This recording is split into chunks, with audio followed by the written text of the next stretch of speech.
म बालेन्द्र शाह नेपालको सार्वभौम सत्ता र राजकीय सत्ता नेपालको सार्वभौम सत्ता र राजकीय सत्ता नेपाली जनतामा निहित रहेको नेपाली जनतामा निहित रहेको नेपालको संविधानप्रति पूर्ण वफादार रही सत्यनिष्ठापूर्वक प्रतिज्ञा गर्दै ईश्वर, देश र जनताको नाममा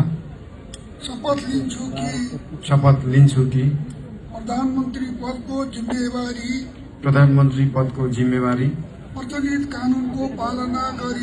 प्रचलित कानूनको पालना गरी मुलुक र जनताको भलो चिताई कसैको डर नमानी पक्षपात नगरी पूर्वाग्रह वा खराब भावना नलिई इमानदारीका साथ गर्नेछु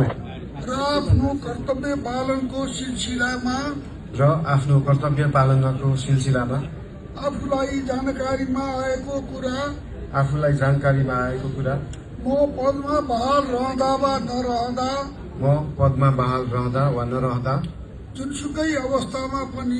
जुनसुकै अवस्थामा पनि